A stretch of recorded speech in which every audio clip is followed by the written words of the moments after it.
Hello guys and welcome back to my channel. Today in this video I'm going to check the Topsky Prime 1S FPV goggles. In this video I'm going to go over the goggles features and show you how they look, and in the next few days, once the weather will clear up, I'm going to head outdoors and compare their built-in diversity receiver with other receivers. Unlike the Topsky F7X, which have a premium price tag of over $300, the Prime 1S is a budget-friendly pair of goggles, and at the moment of shooting this video, they cost $80. In terms of specifications, the Prime 1S feature two independent LCD screens with a resolution of 640 by 480, an enormous field of view of 86 degrees, the IPD is adjustable between 58 to 72 millimeters, it has a built-in 2000 mAh battery, and I'm going to test the working time later in this video, and in addition it has a built-in 5.8 GHz 48 channels diversity receiver and a built-in DVR. So on the paper, these goggles sound pretty impressive, especially considering their price. Inside the box you can find the Prime 1S FPV goggles, the user manual, a microfiber cleaning cloth, a pretty cool USB to micro USB cable for charging the goggles, and you also get in an extra set of foam and this double-sided sticker, and you're going to need it sooner than later. You can see that my foam is already starting to come off and I didn't even use the goggles. So make sure to keep it on the side because you're going to need it. On the front part of the goggles we can find this visor, which is only cosmetic. You can also remove it, but besides adding a cool effect, it serves no purpose. On the sides of the goggles we can find two SMA antenna connectors for the built-in diversity receiver. All the buttons for controlling the goggles are conveniently located on the top, and shortly I'm going to go over them one by one. Pay attention that these joysticks can come off pretty easily, so make sure that they are properly secured, otherwise you might lose them. The micro SD card slot can be found over here, and it supports up to 32 GB micro SD cards. Finally, on the bottom we can find these two sliders for adjusting the IPD between 72 to 58 millimeters, and what they do is just to move around the lens, and the screen is actually fixed behind it. Over here we can find the on and off switch for the internal receiver. Next to it, a 3.5mm video in jack, and if you're going to connect an external source, make sure that you turn off the internal RX, otherwise the external source is not going to be displayed inside the goggles. Over here we can find the diopter sliders, which from what I can tell have a very little effect on the image. On the left we can find a headphone jack, next to it a micro USB port for charging the built-in battery, which is located over here under this cover. The battery is connected using this joystick connector, so if you'd like you can disconnect it. The battery is glued, but you can just use this female joystick connector and connect your own 1S battery. In case you're wondering, even when the battery is disconnected and you plug in an external source and power it through the micro USB port, the goggles will still power up. Now by the way, pay attention that this joystick connector is off. If you are plugging it the way it's supposed to be plugged, the ground is going to be connected to the plus and vice versa. Even though the goggles have an internal protection, just to be on the safe side, if your connector is off as well, I recommend to switch between these wires. In terms of dimensions, the Prime 1S is kind of in between the Fat Shark style and the box style goggles. Their total weight is 387.8 grams, so they are lighter than the Ishin VRD2, but of course still heavier than the Fat Shark HDO. Charging the Prime 1S is done through the micro USB port on the bottom. The charging rate is 1 ampere, which means that it's going to take about 2 hours to fully charge the built-in battery. Inserting the micro SD card is done while the top part is facing the bottom. Turning on the goggles is done by long pressing the power button for about 3 seconds. Then after releasing it, you're going to hear a beep that will indicate that the goggles will be turned on. It takes about a second and then the image is going to appear on the screen.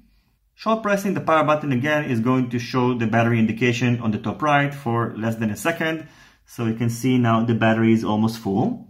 Short pressing the camera button is going to snap a photo to the micro SD card, and as you can see right now the DVR is not recording, so we can see a no DVR indication on the top, and in order to start the DVR recording you will need to short press the recording button. A single beep will be sound, and now you can also see an indication that the DVR is recording on the top right. In order to stop the DVR recording, you will need to short press the recording button again. A double beep will be sound, and now you can also see the no DVR indication on the top again. Entering the DVR menu is done by pressing the DVR joystick. Then you can move between all the videos by sliding the joystick to the right or to the left. And if you want to select a video, you will need to slide it backward.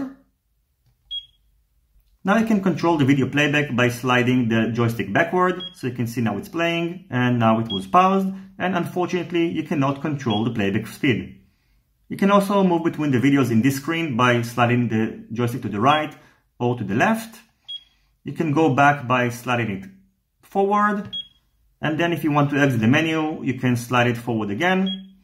The DVR menu is pretty limited, so besides the options I showed you, you don't have any other options. So for example, you cannot delete files individually. Short pressing the mode joystick is going to switch between AV in mode and 5.8 GHz mode. So for example, now when it's set to AV in mode, you won't be able to use the DVR recording. Sliding the joystick forward or backward is going to enter the settings menu. Setting the options is done by sliding the joystick to the right or to the left. The first option allows you to choose the speed that the diversity module is switching between the antennas. By default, it is set to medium, but you can set it to slow or you can set it to fast. Next, you can set the brightness, then the contrast, color. You can adjust the volume of the headphone jack. You can adjust the red, green, and blue gains. And you can also switch between English, which is a default option for the menu, and Chinese. Pressing the band is going to switch between all the 6 available bands. Pressing the channel is going to switch between the channels. And on the top left, you can see an indication for both. In order to perform a search, you will need to short press the search button. So now I'm going to quickly connect a VTX. And now I'm going to perform the search by short pressing the search button. It's going to scan all the 48 available frequencies. Now it found the best one. And as you could see, the search is pretty quick. Finally, turning off the goggles is done by long pressing the power button for 3 seconds, and then the goggles are going to be turned off. Connecting an external video source is done through the 3.5mm AV-in jack on the bottom. Unfortunately, it is not using the fetch jack layout, so if I'm going to connect this cable directly from the KremerFPV docking to the goggles and turn off the RX, otherwise, as I mentioned before, it's just not going to work. You can see that if I'm going to enter the menu of the docking, the image won't be shown properly. So what you're going to need to do if you want to get a fetch jack compatible accessory to work with the Prime 1S is to get this adapter, and you will need to connect another 3.5mm jack to this end. And by the way, this is not the correct order. Later on, I'm going to try out and find which one is the video out. And once I will do so, I'm going to tell you which one is correct in the description box down below. If you would like to connect the Prime 1S to your computer in order to use it with a flight simulator, it is possible by using this adapter. So on one end, it connects to an HDMI output from your computer to this end.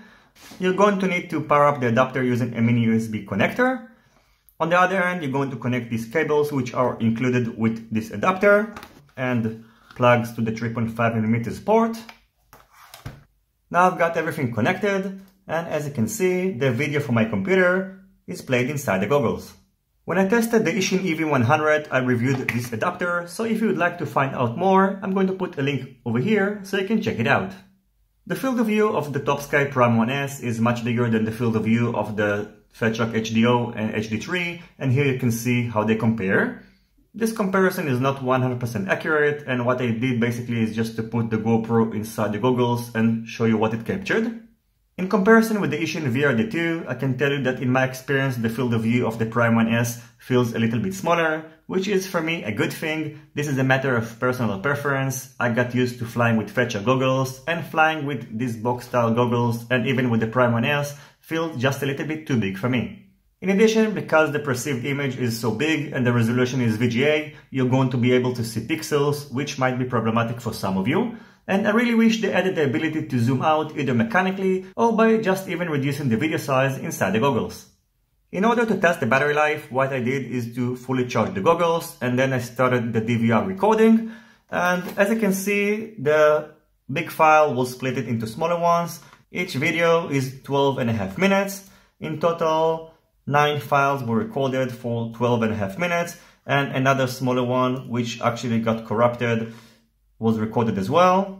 This one is 2 minutes long, So the working time when the battery is fully charged is around 2 hours, which is pretty good.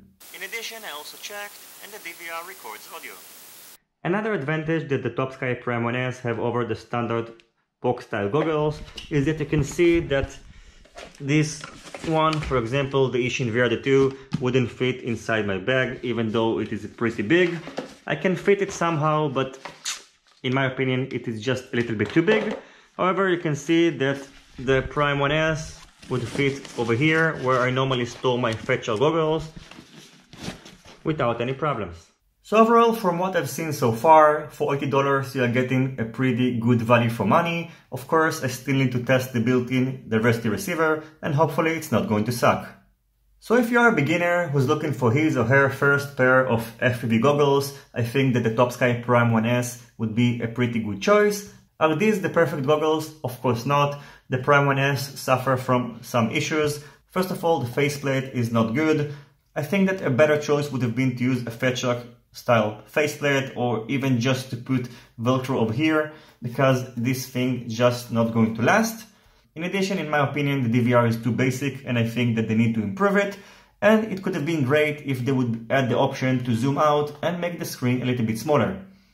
So this is going to do it for my hands-on review of the Topsky Prime 1S. I hope you enjoyed it and you find it useful. If you have any questions about the Topsky Prime 1S, feel free to ask it in the comments section down below. Don't forget to leave a thumbs up if you like this video and consider subscribing to my channel and hitting the notification bell if you're not already subscribed. See you in my next videos and goodbye.